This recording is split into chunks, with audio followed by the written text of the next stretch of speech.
আসসালামু আলাইকুম। কেমন আছেন আপনারা সবাই ইলিশ মাছের লেজ দিয়ে ভর্তা করে খেয়েছেন। রুই মাছের লেজ ভর্তা কি কখনো খেয়েছেন? এইভাবে আমার মতো তৈরি করে খেয়ে দেখুন, অনেক মজা।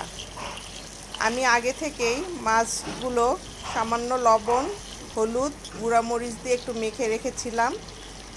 হালকাভাবে মাছগুলো তেলে ভেজে নিব। আমার মাছগুলো ভাজা হয়ে গেছে। মাছগুলো সব এখন উঠিয়ে নিয়ে কাঁটাগুলো ভালো মতো বেছে নিতে হবে।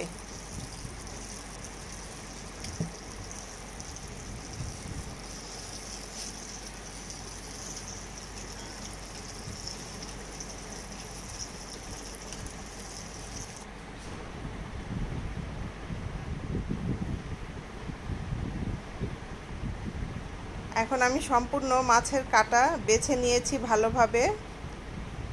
এখানে পেঁয়াজ কুচি নিয়েছি, রসুন থিতা নিয়েছি, শুকনা মরিচ ভেজে গুঁড়া করে নিয়েছি, সামান্য লবণ, স্বাদমতো লবণ নিয়েছি।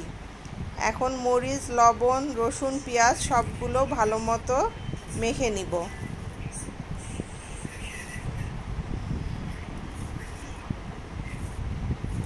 ভালো মতো মেখে নেওয়ার পরে সরিষার তেল দিয়ে দিতে হবে। এখানে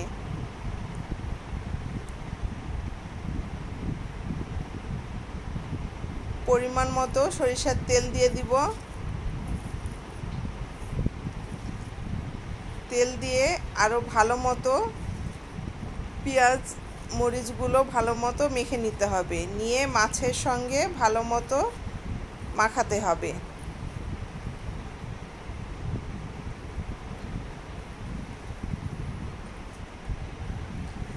আপনারা ইচ্ছা করলে এখানে ধনেপাতা থাকলে ধনেপাতা দিতে পারেন।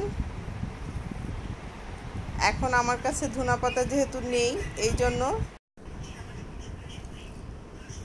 এখন ভালো মতো মাখিয়ে নেওয়া হয়ে গেছে।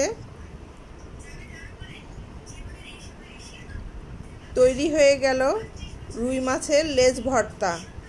এই ভর্তাটা খেতে অনেক মজা। গরম গরম ভাতের সঙ্গে এই ভর্তা হলে সঙ্গে আর তো কিছু লাগবেই না। আপনারা বাসায় তৈরি করে খেয়ে দেখুন। ভালো লাগলে লাইক, কমেন্ট, শেয়ার করবেন। ভালো থাকুন, সুস্থ থাকুন। আল্লাহ হাফেজ।